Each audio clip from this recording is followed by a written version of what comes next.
તો ખાસ કરીને આપણે ગઈકાલે હિન્દુ આર્થિક વિચારધારા, આપણું જે આર્થિક વિચારધારાનો ઇતિહાસ જે આપણું પેપર છે એમાં આપણે ખાસ કરીને કૌટિલ્યના જે કંઈ પણ વિચારો છે એ વિચારોની આપણે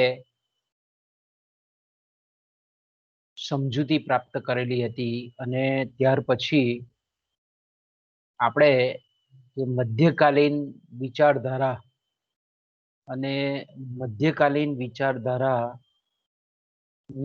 આપણે કેટલીક ચર્ચા પણ આપણે કરેલી હતી ગઈકાલે. તો આપણે જોઈ ગયા તે પ્રમાણે કે મધ્યકાળ અથવા તો જેને આપણે અંધકાર યુગ કહીએ છીએ એ અંધકાર યુગ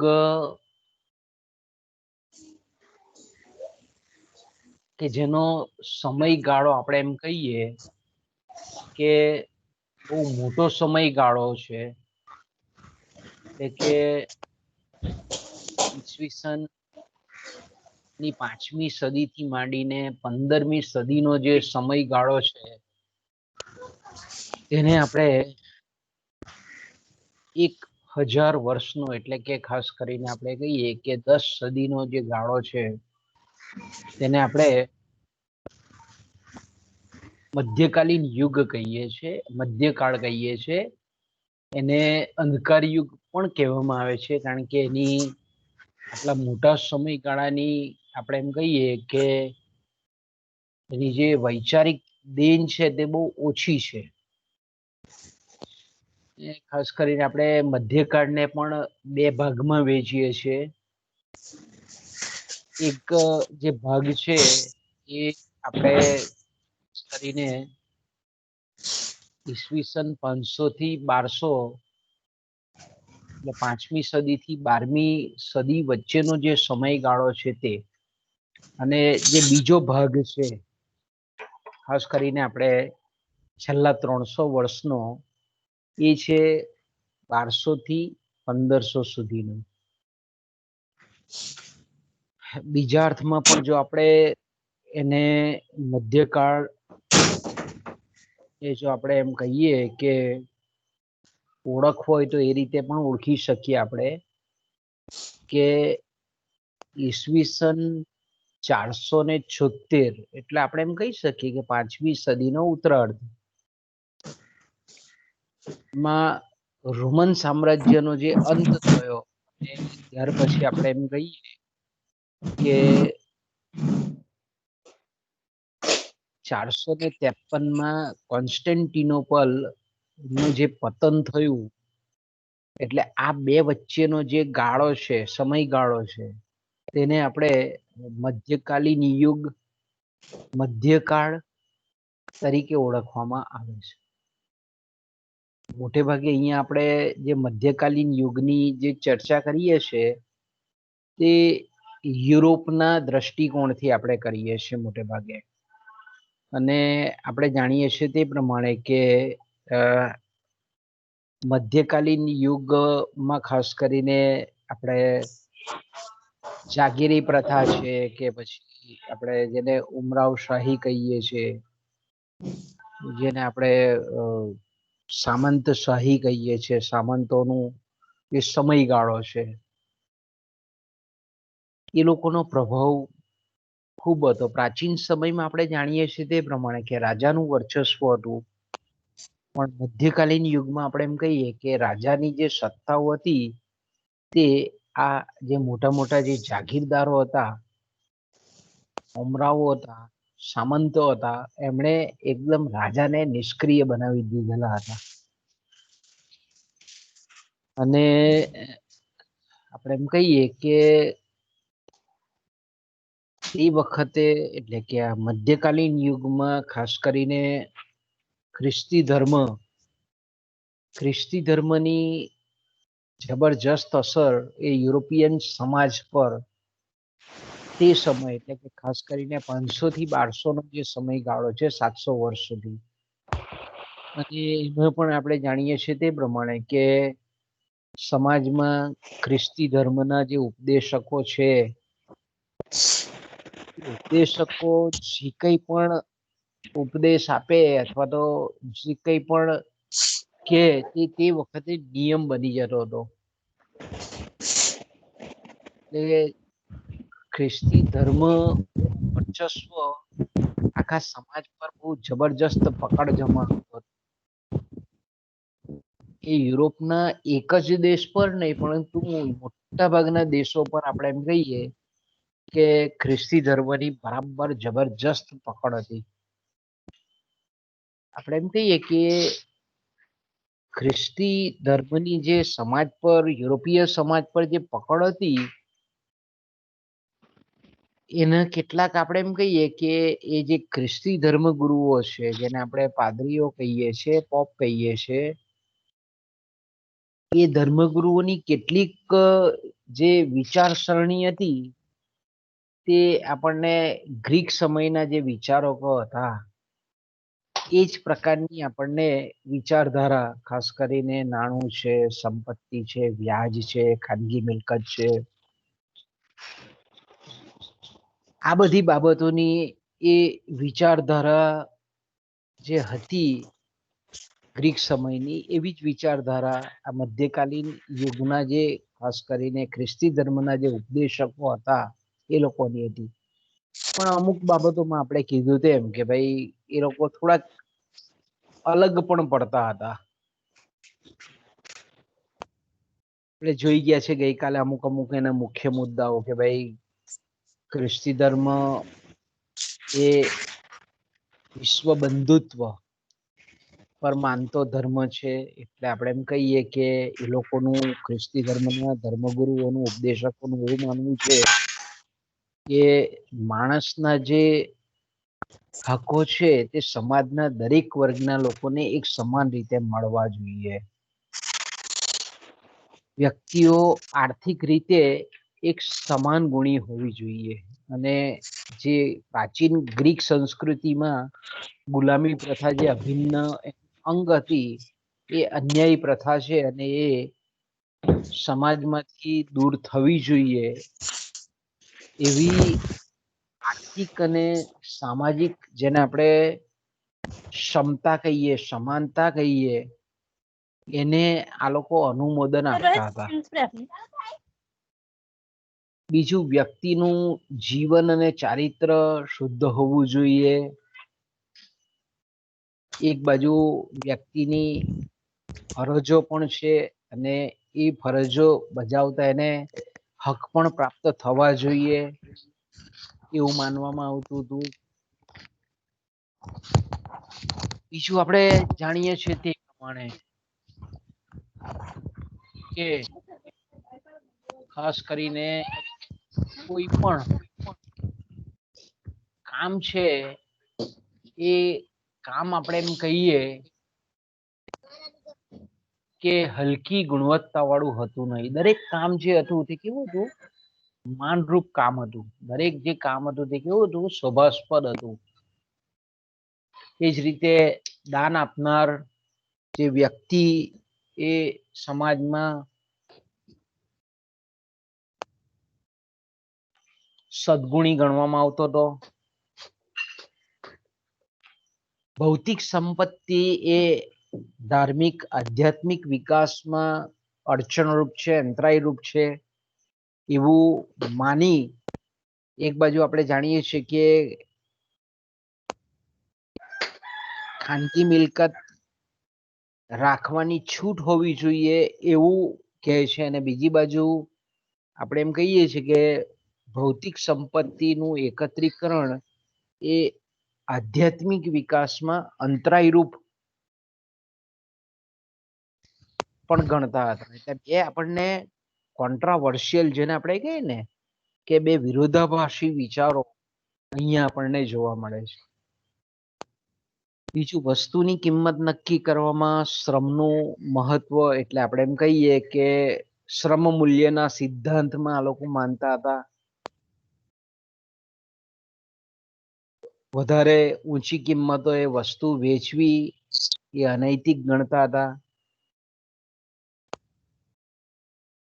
નિર્ણયો લેવામાં સંસ્થાઓને મહત્વની અને વ્યાજની બાબતમાં જે ખરેખર દેવળમાં કામ કરતા હોય એવા માણસો માટે પાસેથી કોઈ વ્યાજની રકમ નહીં આકારવી, નહીં લેવી.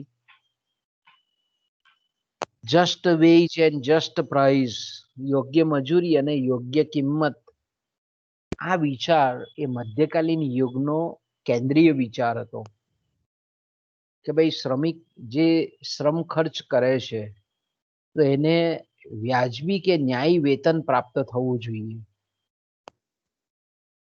ઉત્પાદક જે કંઈ પણ વસ્તુની કિંમત ઉત્પાદન કરે છે એ વસ્તુની કિંમત પ્રમાણે એનો ખર્ચ નીકળી રહેવો જોઈએ. વ્યક્તિ જે ખરીદનાર વ્યક્તિ છે તે જે ખરીદે છે એને ખરીદીના બદલામાં એ વસ્તુમાંથી પ્રાપ્ત સંતોષ થવો જોઈએ. એટલે આવી આપણે એમ કહીએ ને કે જસ્ટ એટલે જસ્ટિફાઈડ પ્રાઇસ, એવી આ લોકોની વિચારધારા હતી. આપણે જોયું તે પ્રમાણે કે આના પછીનો જે વિચારકોનો યુગ છે, વ્યાપારવાદી વિચારકો, એ લોકોએ આપણે જાણીએ છીએ તે પ્રમાણે કે વસ્તુના મૂલ્ય નિર્ધારણ માટે ઉત્પાદન ખર્ચનો સિદ્ધાંત આપેલો છે. તો અહીંયા પણ આ લોકો મધ્યકાલીન યુગમાં પણ અમુક જે વિચારકો છે એ લોકોએ કીધેલું છે કે ભાઈ કોઈ પણ વસ્તુનું કિંમત કે મૂલ્ય નક્કી કરવું હોય તો આપણે એમ કહીએ કે શ્રમ જેટલો વ્યય થયેલો હોય, ખર્ચાયેલો હોય અને બીજા જે કંઈ પણ સાધનોનો ખર્ચ જેટલો થયેલો હોય એને ધ્યાનમાં રાખીને વસ્તુનું મૂલ્ય નક્કી કરવું એવું માનવામાં આવતું હતું. મધ્યકાળમાં આપણે ગઈકાલે પણ ચર્ચા કરી ગયા તે પ્રમાણે કે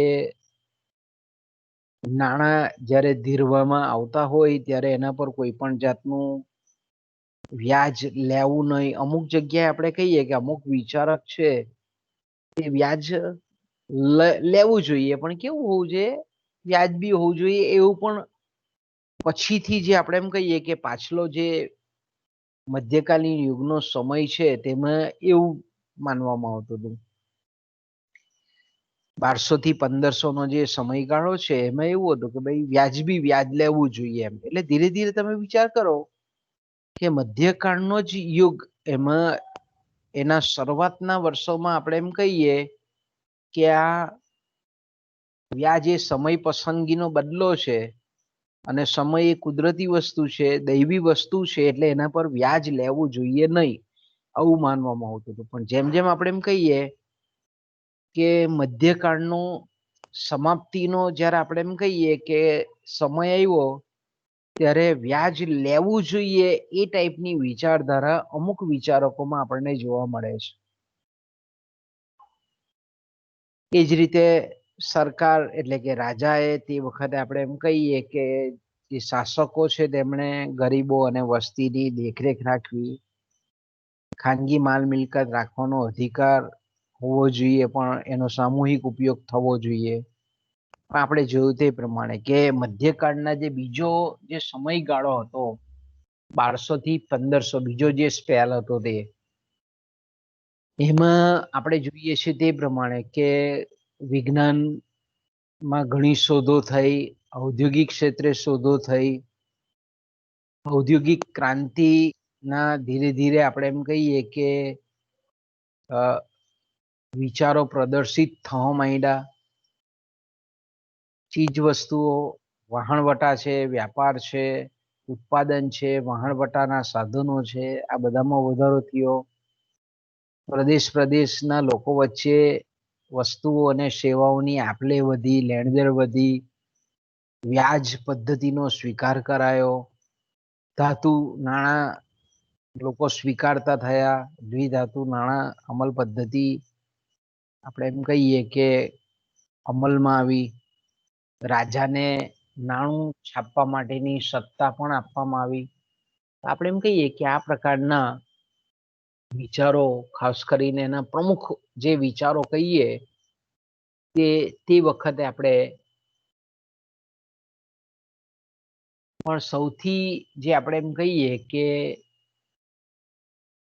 મધ્યકાળ યુગનો જે આપણે એમ કહીએ કે આમ આર્થિક સિદ્ધાંતો એટલા બધા વ્યવસ્થિત આપ્યા નથી, છૂટાછવાયા આર્થિક વિચારો આપેલા છે. પછીથી આપણે એને એક પરિપાટી પર ગોઠવી અને પછી એનો આપણે અભ્યાસ કરીએ છીએ. એટલે આપણે એમ કહીએ કે એ વખતના વિચારો, આપણે આર્થિક વિચારો બહુ સરળ લાગે એમ,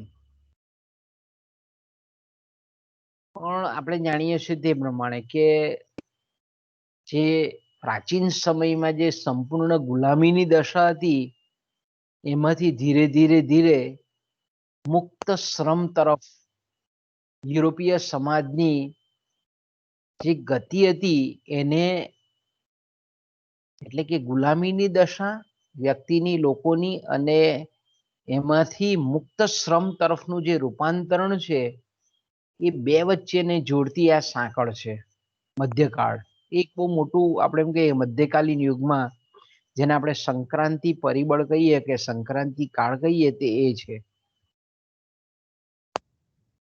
મધ્યયુગના પાછળના સમયમાં મેં કીધું તેમ કે યુરોપીય સમાજમાં ખ્રિસ્તી ધર્મ, પછી આપણે દેવળોમાં પણ પ્રોટેસ્ટન્ટ છે, કેથોલિક છે, રોમન કેથોલિક છે, આવા બધા કેટલાક ફાટાઓ પડેલા હતા તે વખતે.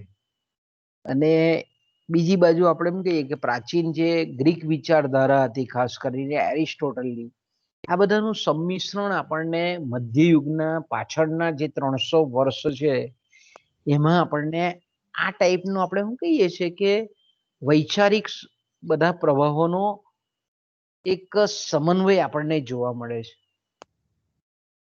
આ જે આપણે એમ કહીએ કે મધ્યકાલીન યુગના અંત સમયમાં જે આવા વિચારોનો વાદ ઉભો થયો, તેને સ્કોલારિઝમ કહીએ છીએ આપણે, એને ઇંગ્લિશ એને વિદ્વત્તાવાદ કે પંડિત યુગ એવો શબ્દ આપવામાં આવે છે.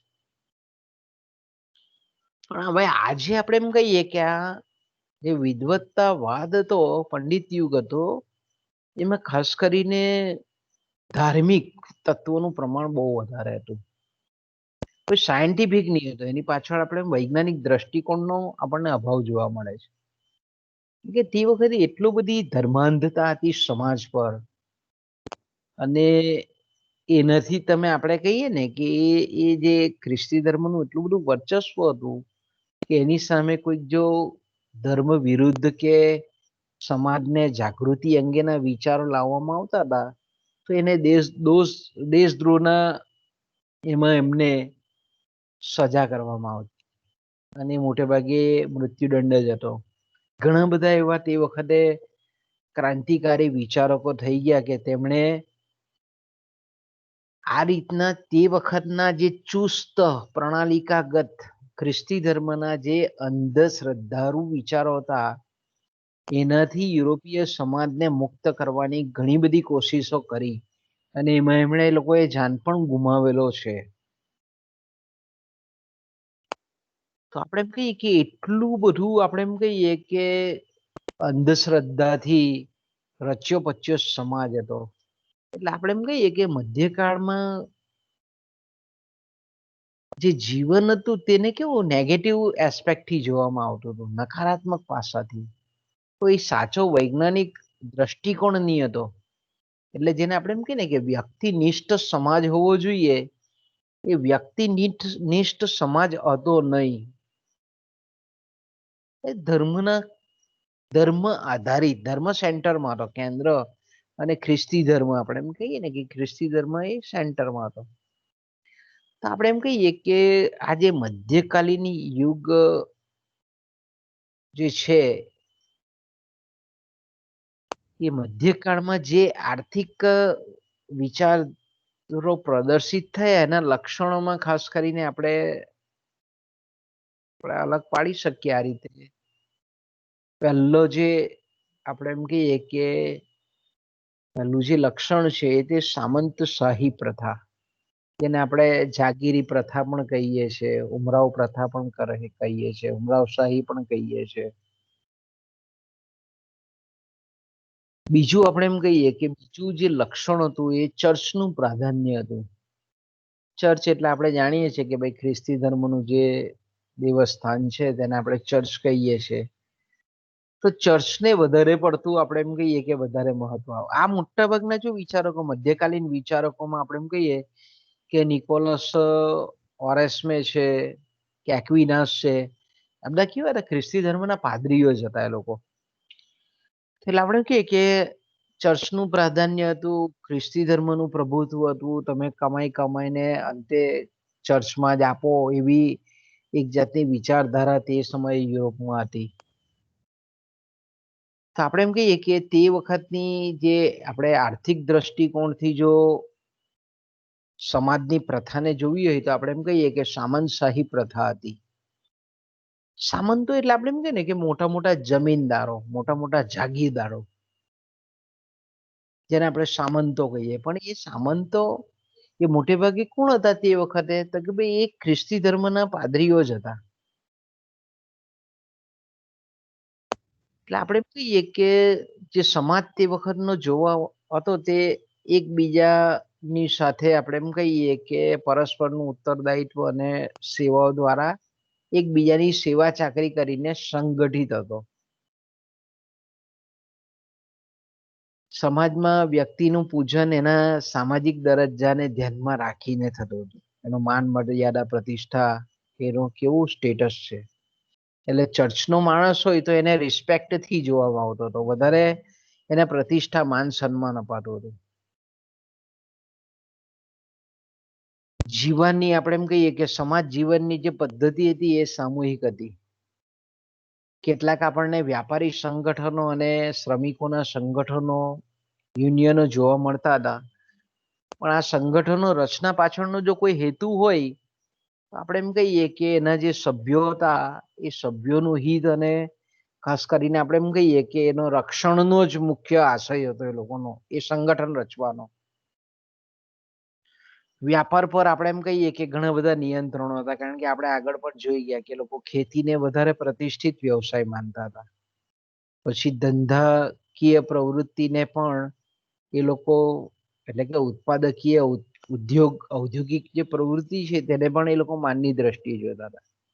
પણ વ્યાપાર છે તેમને નિમ્ન કક્ષાની દ્રષ્ટિએ જોતા હતા. બીજું કે જે માનવ જીવન હતું તે પ્રાકૃતિક વાતાવરણ, પ્રાકૃતિક વાતાવરણ એનો મતલબ અહીંયા હું કેવું કરી શકાય કે જેને આપણે મુક્ત અર્થતંત્ર કહીએ છીએ ને હમણાં, કે સરકારનો હસ્તક્ષેપ ઓછો હોય. એટલે તે વખતના જે શાસકો હતા એ મેં કીધું તેમ રાજાઓ હતા ખરા, પણ એ નામના જ રાજાઓ હતા. એ કોઈ સત્તાકીય શાસકીય પાવર, સત્તા એ લોકો પાસે હતી નહીં, કારણ કે એ સામંતો જાગીરદારો પાસે હતી. અને એ જાગીરદારો કોણ હતા, તો કે ભાઈ દેવળોના, ચર્ચના એ પાદરીઓ જ હતા મોટા ભાગના. એટલે આપણે એમ કહીએ કે એ લોકોનો રાજા જે આર્થિક નીતિ સમાજને ચલાવવા માટે અપનાવવું જોઈએ તે હતું નહીં, કારણ કે એનો પાવર જ નહીં હતો તે વખતે. એટલે આપણે એમ કહીએ કે પ્રાકૃતિક વાતાવરણ હતું, એટલે સરકારની આર્થિક નીતિના હસ્તક્ષેપ વગરનું તંત્ર તે વખતે હતું.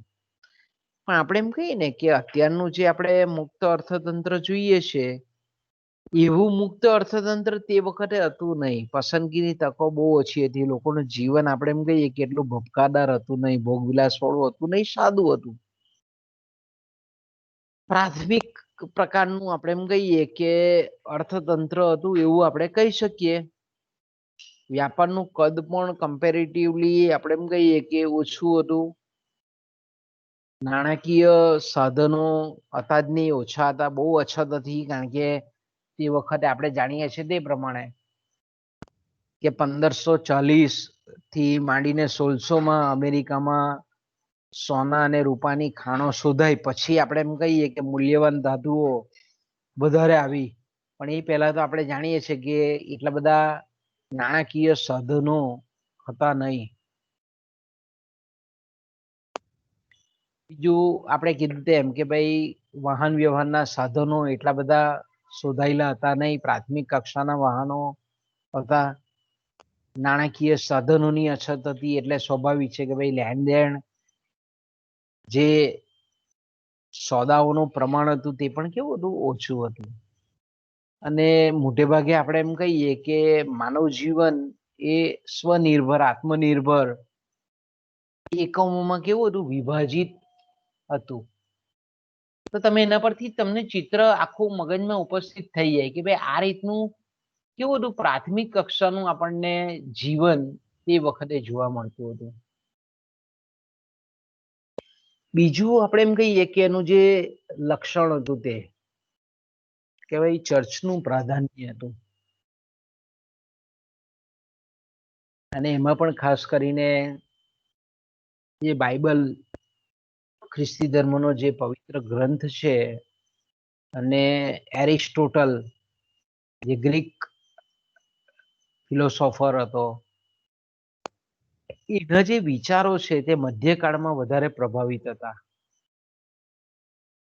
રોમન સામ્રાજ્યનો આપણે જાણીએ તે પ્રમાણે કે અંત થયો પછી જે ચર્ચ હતા તે લોકોનું પ્રભાવ ને મહત્વ વધવા માંડ્યું.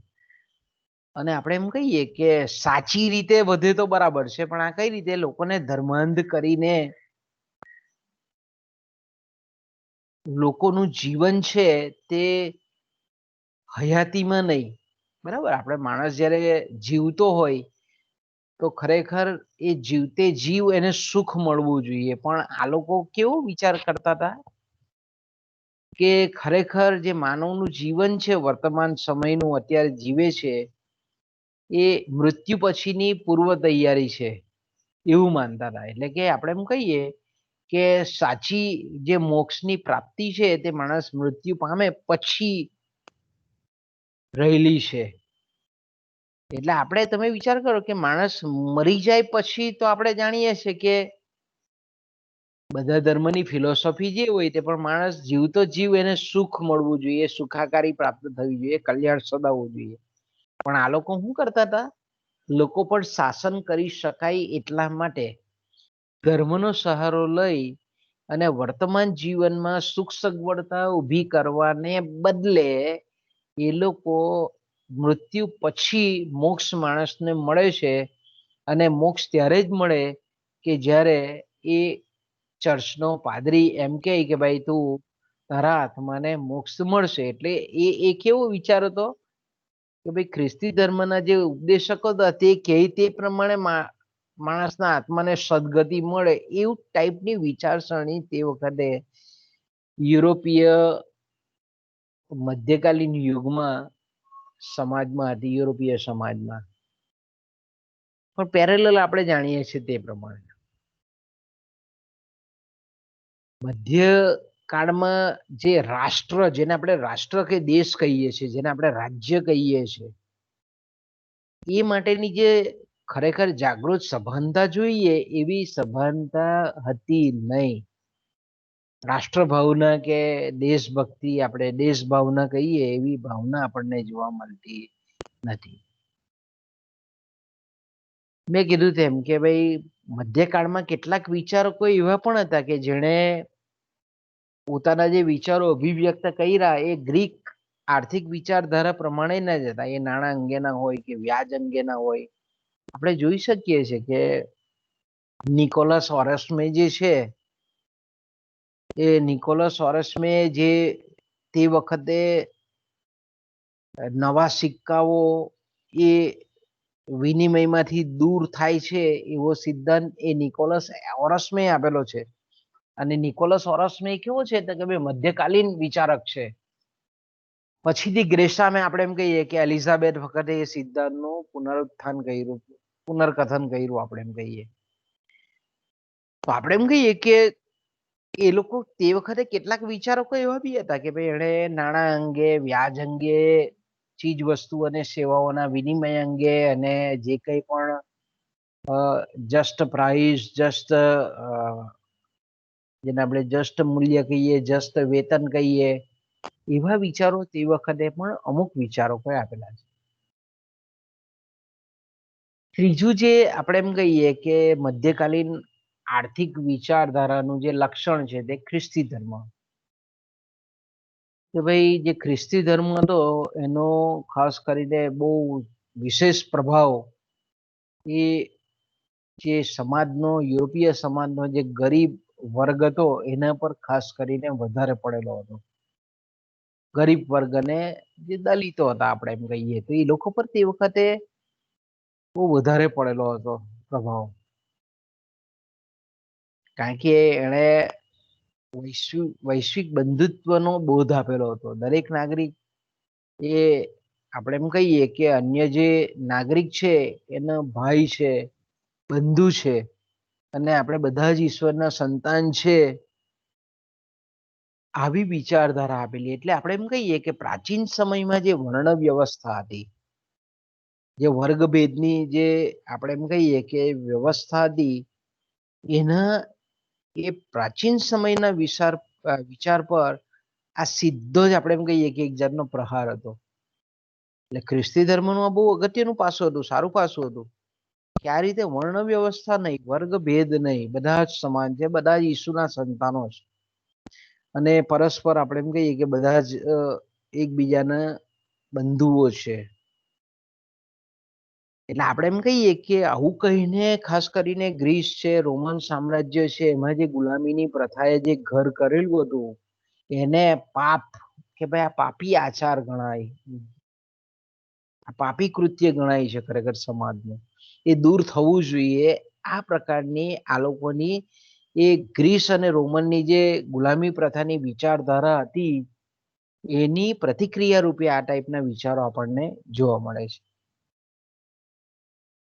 દેખો ને કે માણસ આવું પણ આપણે બીજો જે વિચારો તો ખ્રિસ્તી ધર્મનો કે ભાઈ જગત એટલે આ દુનિયા પરનું જે જીવન છે એ મૃત્યુ પછી જીવનનો આરંભ માત્ર છે.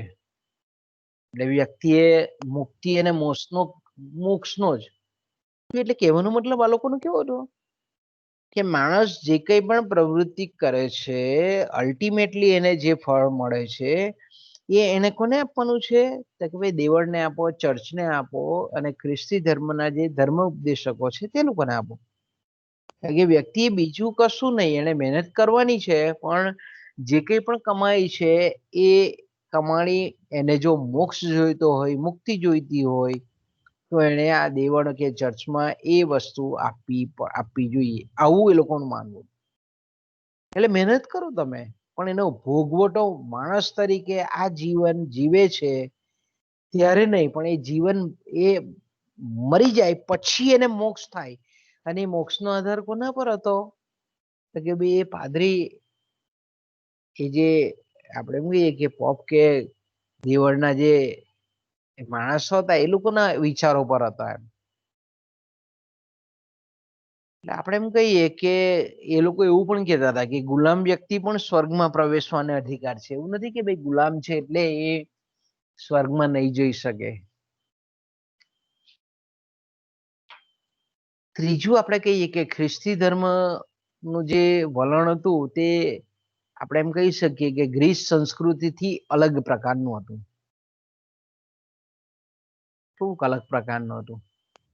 કારણ કે આપણે જાણીએ જ તે પ્રમાણે કે ગ્રીક સંસ્કૃતિ જ્યારે આપણે એરિસ્ટોટલ અને પ્લેટો બંને જે આટલા ફિલોસોફર હતા, તત્વજ્ઞાનીઓ હતા, છતાં પણ એ લોકો ગુલામો પાસેથી બરાબર કામ લેવડાવવું જોઈએ, ગુલામી કરાવવી જોઈએ, વેઠ શ્રમ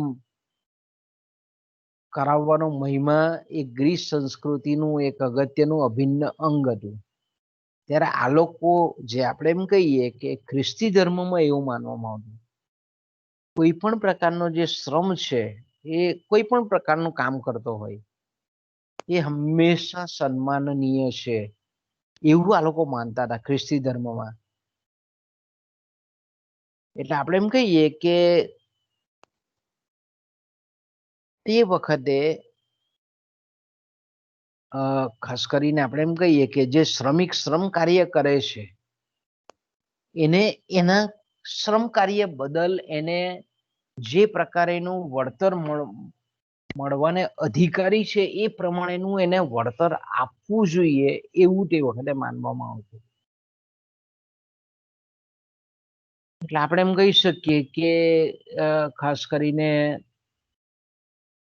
ચીજ વસ્તુ ની કિંમતના સંદર્ભમાં હોય કે મૂડી અંગેના વ્યાજ પરના હોય, એમાં ખ્રિસ્તી ધર્મ ઉપદેશકોના જે વિચારો હતા તે બધાએ તે વખતના સમાજે એ સ્વીકારી લેવા પડતા હતા. એટલે આપણે એમ કહીએ કે કોઈ પણ વ્યક્તિને એના પડોશમાં રહેતો જે વ્યક્તિ હોય તેની પાસેથી પોતાનો હક સિવાયનું છીનવવાનો કોઈ અધિકાર નથી.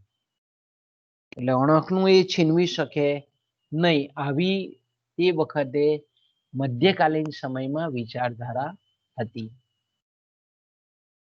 ત્યાર પછીની જે આપણે એમ કહીએ કે મધ્યકાલીન જે વિચારધારાના જે અગ્રગણ્ય વિચારક હતા, એ આપણે એમ કહીએ કે ખાસ કરીને સેન્ટ થોમસ એક્વેનાસ. બરાબર, અત્યાર સુધીમાં પરીક્ષામાં પૂછાયો નથી, પણ વળી મધ્યકાળમાં કોઈ વખત પૂછી નાખે છે. ગ્રીક એમાં કોઈ વખત આ પ્રશ્ન પૂછાય એવો છે કે ભાઈ સેન્ટ થોમસ એક્વિનાસ વિશે આપણે એમ કહીએ કે નોંધ લખો. તો અહીંયા તમે જોવો છો કે મોટા ભાગનું જે આપણે એમ કહીએ કે સેન્ટ એટલે જેને આપણે સંત કહીએ છીએ તે ખ્રિસ્તી ધર્મમાં સેન્ટ કહેવામાં આવે પાદરીને. તો આપણે એમ કહીએ કે આ જે સેન્ટ છે થોમસ એક્વિનાસ, એના લખાણો જે છે, એનો જે કંઈ પણ રાઇટિંગ છે, એમાં મોટે ભાગે મધ્યકાલીન જે વિચારકો છે, મધ્યકાલીન આર્થિક વિચારધારા છે, એના મુખ્ય પાસાઓ આમાં આવી. તો વિચાર કરો કે એનો જે જીવન પરિચય છે તેમાં ખાસ કરીને જે સેન્ટ થોમસ એક્વિનાસ છે એને આપણે બીજા બે નામોથી પણ ઓળખીએ છીએ, એકેના થોમસ એક્વિન અથવા એક્વિનો. એમનો જન્મ આપણે જાણીએ છીએ તે પ્રમાણે ઈસવીસન 1225 અને મૃત્યુ એમનું 1274. હવે એનું તમે નામ જુઓ તો નામ આપણને થોડુંક ઓડ લાગે, કારણ કે ઇટાલીના વતની હતા, ઇટાલિયન હતા, ઇટાલીના તત્વજ્ઞાની હતા અને મધ્યકાલીન યુગના એક એવા હતા ધર્મશાસ્ત્રી હતા. યુરોપમાં મેં કીધું ને કે આપણે છેલ્લા 300 વર્ષમાં એરિસ્ટોટલ, ખ્રિસ્તી ધર્મ અને દેવળના ત્રણ વિચારોનો સંગમ આપણને જોવા મળે છે. તો યુરોપના જે પંડિતવાદ આપણે જેને કહીએ છીએ, સ્કોલરિઝમ કહીએ છીએ, એને વિદ્વાનવાદ કહીએ છીએ, એના ટોચ પરના વિચારક તરીકે એ એક્વિનાસ હતા. અને પ્રાકૃતિક જે ધર્મશાસ્ત્ર છે તેના અગ્રણી શાસ્ત્રીય સમર્થક હતા. અને જેને આપણે થોમેસ્ટિક સ્કૂલ કહીએ છીએ અને ફિલોસોફી કહીએ છીએ, એ થોમેસ્ટિક સ્કૂલના સ્થાપક, ધર્મશાસ્ત્રના સ્થાપક હતા.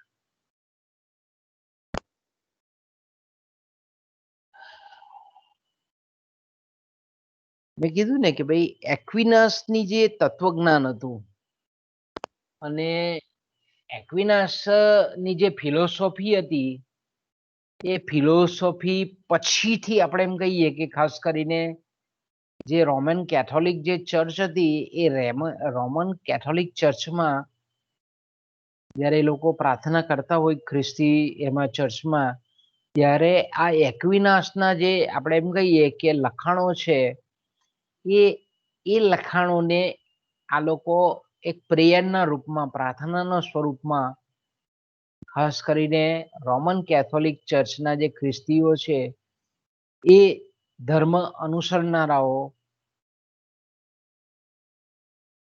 એ એક્વિનાસના વિચારોની પ્રાર્થના કરતા આપણને આજની તારીખે પણ જોવા મળે રોમન કેથોલિકમાં. એમની જે આપણે એમ કહીએ કે એમની ખાસ કરીને જે અગત્યની જે રચનાઓ છે એની સાહિત્યિક રચનાઓ, સાહિત્યિક તો નહીં કહેવાય ખરેખર તો, પણ આપણે એમ કહીએ કે ધાર્મિક જે એમનું લિટરેચર છે એ છે સુમ્મા થિયોલોજિકા.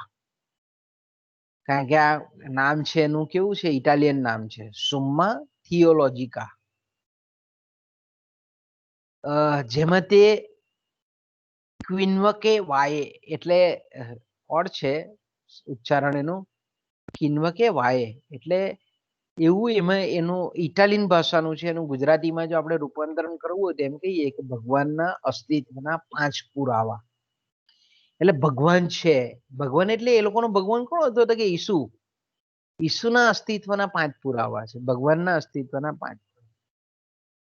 અને એનું જે બીજું જેને આપણે એમ કહીએ કે મહત્વનું પ્રદાન હતું એ છે સુમ્મા કોન્ટ્રા જાતિઓ ના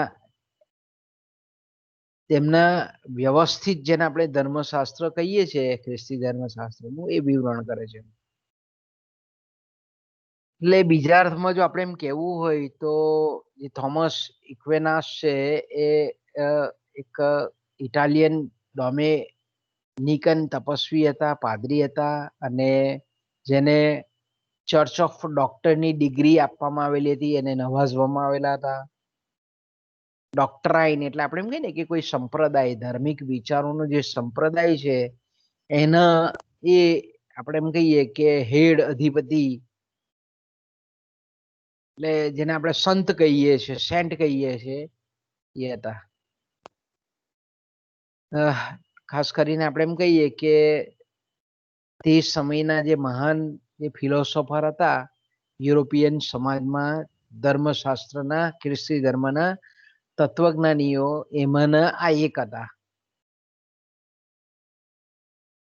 એમની જે ખૂબી હતી કે ભાઈ ખ્રિસ્તી ધર્મના જે સિદ્ધાંતો છે અને સાથે સાથે આપણે એમ કહીએ કે એરિસ્ટોટલનો જે તર્ક છે એ બે વચ્ચે આપણે એમ કહીએ કે એક બ્રિજ બનાવવાના કામ માટે જાણીતા છે.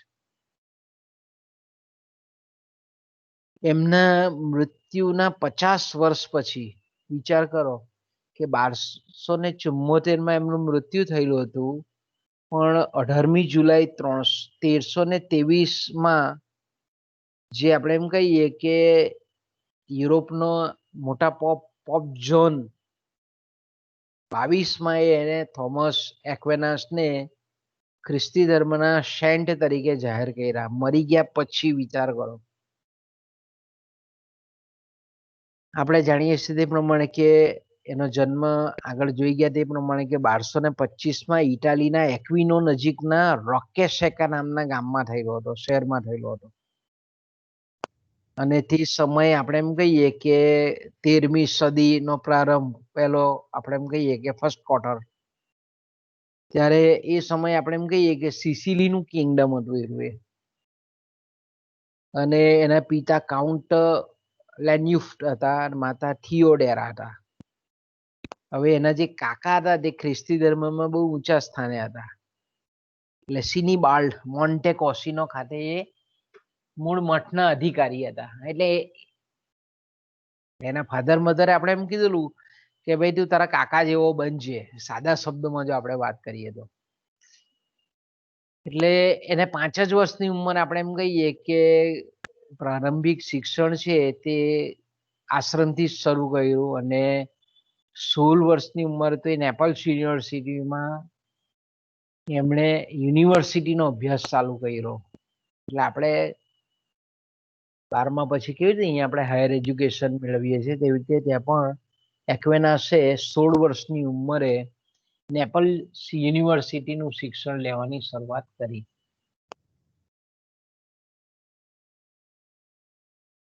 તો આપણે આ રીતે આપણે એમ કહીએ કે નેપલ્સમાં યુનિવર્સિટીની ડિગ્રીની સાથે સાથે આપણે એમ કહીએ કે જેને આપણે ડોમિનિકન ઓર્ડર કહીએ છીએ, એટલે કે ધર્મ બાબત, ધર્મ આપણે એમ કહીએ કે સ્વામિનારાયણમાં કેમ સંત બનવા માટેના અમુક જ્ઞાન લેવું પડે, દીક્ષા લેવી પડે, જૈન ધર્મમાં પણ આપણે જોઈએ છીએ, એવી રીતે આમ પણ આપણે એમ કહીએ કે એક ખ્રિસ્તી ધર્મ માટે ડોમિનિકન સાધુ બનવાની ટ્રેનિંગ એને ખૂબ નાની ઉંમરે આપવાની શરૂ થયેલી. 1225માં જન્મ. તમે વિચાર કરો કે 1242માં એ ખ્રિસ્તી ધર્મના સાધુ બની ગયા. 1244માં આપણે એમ કહીએ કે એક આશાસ્પદ યુવાન એક્વિનાસને આલ્બર્ટ મેગ્નસ સેટર કોલોનમાં, એટલે કે પેરિસ, ફ્રાન્સમાં આપણે એમ કહીએ, ત્યારબાદ પેરિસમાં અભ્યાસ કરવા માટે મોકલ, એટલે ખાસ કરીને કેવું ધર્મનું શિક્ષણ માટે. અને તે વખતે એના જેવા જ એક વિદ્વાન ખ્રિસ્તી ધર્મના જે સેન્ટ ઓમેર અને એમની સાથે ચર્ચા વિચારણામાં એ ઓમેરથી એ જુદા પડ્યા અને 1248માં ધર્મશાસ્ત્રમાં એ સ્નાતક બન્યા. આપણે એમ કહીએ કે ખાસ કરીને એ સ્વભાવે એકદમ નમ્ર હતા, સરળ હતા, શાંતિપ્રિય હતા, પ્રેમાળ હતા, ચિંતનશીલ હતા.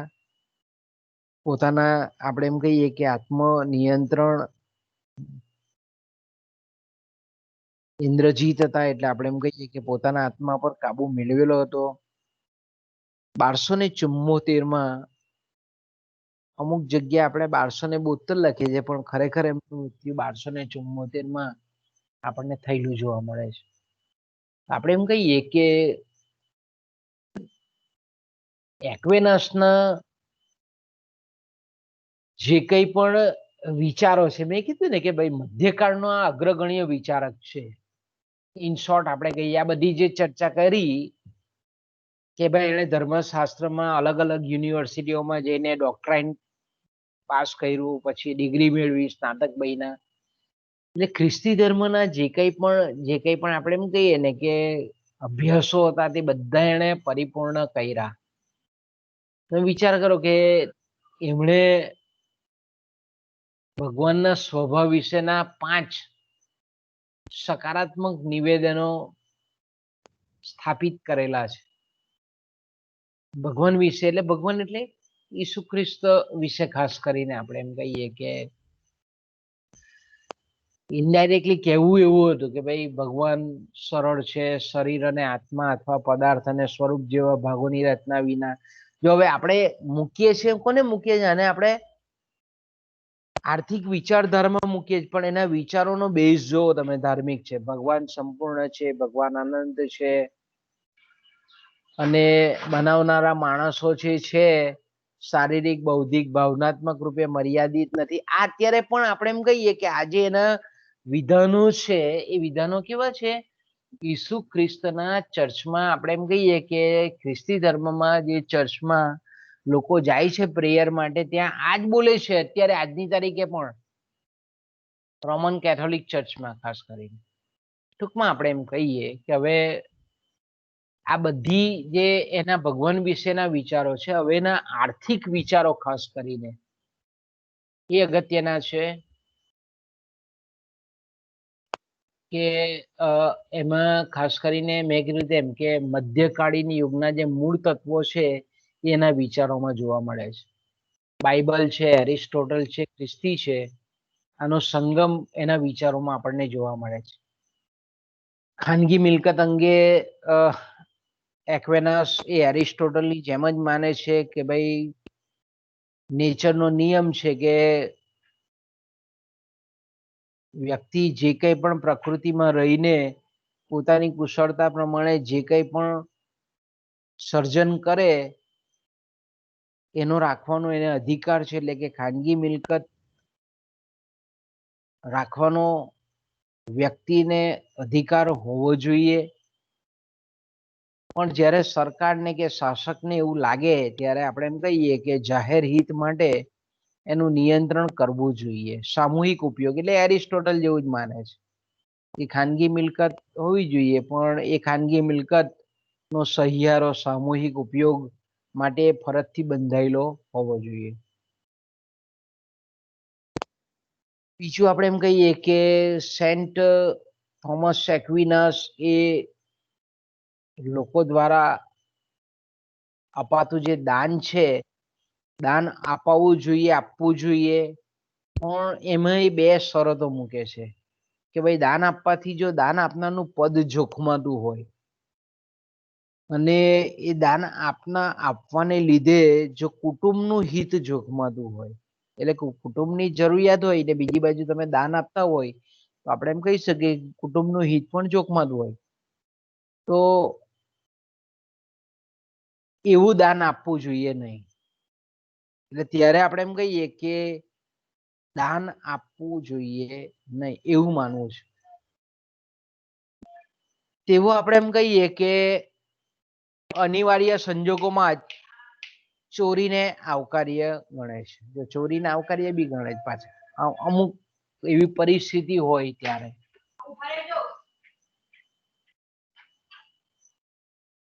વ્યાપારમાં આપણે એમ કહીએ કે નફાનો સ્વીકાર કરે છે કે ભાઈ નફો મળવો જોઈએ, પણ નફાનો સદ ઉપયોગ થવો જોઈએ, જાહેર સેવા માટે લોકોના કલ્યાણ અર્થે થવો જોઈએ. અને બીજું વ્યાપાર કરવા જો એટલે વ્યાપારને ભલે લોકો આપણે એમ કહીએ કે મધ્યકાલીન યુગમાં નીચું સ્થાન આપવામાં આવતું હતું, છતાં પણ આપણે એમ કહીએ છીએ કે એક્વિનાસ એવું કહેતા હતા કે વ્યાપારનો મૂળભૂત હેતુ એ જાહેર જે લોકો છે તેને વસ્તુ પૂરી પાડવાનો, સેવા પૂરી પાડવાનો હોવો જોઈએ. આપણે મધ્યકાલીન યુગનો જે મુખ્ય કેન્દ્રવર્તી વિચાર ગણીએ છીએ કે વસ્તુનું મૂલ્ય એની વ્યાજબી કિંમત છે, અને એક્વેનાસ આ મૂળ એક્વેનાસના વિચાર છે કે વ્યાજબી કિંમત એ આપેલા સ્થળે આપેલા સમયે અને સારી વ્યક્તિઓના, જો શબ્દ વાપરે છે સારી વ્યક્તિઓના અંદાજ દ્વારા નક્કી. સારી વ્યક્તિ એટલે કોણ? તો કે ભાઈ ચર્ચમાં કામ કરતી જે વ્યક્તિઓ છે તે. બીજું આપણે એમ કહીએ કે જે આ ધર્મ સ્થાનો, જે ખ્રિસ્તી ધર્મના જે દેવળો છે એ લોકો દ્વારા જે કંઈ પણ વ્યક્તિની વસ્તુની કિંમત નક્કી કરેલી હોય એનાથી વધારે કિંમત લેવી પણ નહીં જોઈએ, આકારવી પણ નક્કી બી નહીં કરવી જોઈએ, અને ઓછી કિંમત પણ નહીં લેવી જોઈએ. જો આવું કરે તો એ ગેરકાનૂની કહેવાતું. બીજું જ્યારે આપણે એમ કહીએ કે જે વિનિમયની પ્રક્રિયા થાય છે ત્યારે ખરીદનાર અને વેચનાર એ બંનેના હિતમાં નિર્ણય લેવો જોઈએ. બહુ વિશિષ્ટ સંજોગોમાં આપણે એમ કહીએ કે જે વેપારી છે એને વ્યાજબી નફા કરતા, વ્યાજબી ભાવ કરતા, એટલે અમુક વિશિષ્ટ સંજોગોમાં, જો શબ્દ બહુ વિચારીને વાપરાય છે, અમુક વિશિષ્ટ સંજોગોમાં પરિસ્થિતિમાં જ જે વસ્તુના ભાવ, જેને આપણે વ્યાજબી ભાવ કહીએ છીએ, જસ્ટ પ્રાઇસ કહીએ છીએ, ન્યાયી ભાવ કહીએ છીએ, એના કરતા વધુ ભાવ આકારવાની છૂટ હોવી જોઈએ. કે વેપારીને ખોટ જાય ને એ ખોટ ભરપાઈ નહીં થાય, ત્યારે તેવા વિશિષ્ટ સંજોગોમાં જ આપણે એમ કહીએ કે વ્યાજબી ન્યાયિક કિંમત કરતા વધારે ભાવ લેવાની છૂટ હોવી જોઈએ. બીજું વ્યાજ અંગે આપણે કહીએ છીએ કે બાઇબલ અને એરિસ્ટોટલની જેમ જ વ્યાજને ધિક્કારે છે, અને ખાસ કરીને આપણે એમ કહીએ કે નાણાંનો ઉપયોગ માત્ર વિનિમયના અર્થે જ થવો જોઈએ, અને વિનિમયના અર્થે થાય એટલે એના પર વ્યાજ લેવું જોઈએ નહીં, કારણ કે નાણાં ઉછીના લેવાનો તે વખતે હેતુ પોતાનો સ્વ વપરાશ નહીં હતો, ઉત્પાદનનો સ્વ ઉત્પાદન નહીં હતો, પણ વપરાશનો હતો. એ ધ્યાનમાં રાખવું પડે. તો મિત્રો આપણે અહીંયાથી અટકીએ, કારણ કે ટીવાયના બાળકો હશે અને આપણે અહીંયા છે ને આ ટોપિક આપણો પૂરો થાય છે, એટલે આવતા વખતે છે ને આપણે વ્યાપાર વાત ચાલુ કરીશું. હવે આના પછીનો જે છે આપણે કહીએ એ પ્રશિષ્ટ અને નવ પ્રશિષ્ટ એ પૂછાતા નથી પરીક્ષામાં, અને આપણે એમ કહીએ કે બહુ લાંબો ટાઈમ લઈ લે એવા છે, કારણ કે આપણે પછીથી તો એડમ સ્મિથને ને બધાને ભણવાના જ છે આપણે, બરાબર. એટલે આપણે એમ કહીએ કે સીધા આપણે વ્યાપારવાદ, કે જે પરીક્ષાની દ્રષ્ટિએ ખૂબ મહત્વનું છે, તેના પર આપણે સીધું પ્રયાણ કરીશું, બરાબર. સર. તો અહીંયા અટકીએ બાળકો. આપણે આજે આપણો બપોર પછીનો પીરિયડ નથી અમારો, બરાબર ને? Okay, sir. હા બોલો, કોઈ તકલીફ હોય તો બોલો. તકલીફ નથી ને? હા. તો અહીંયા અટકીએ આપણે, બરાબર? હા.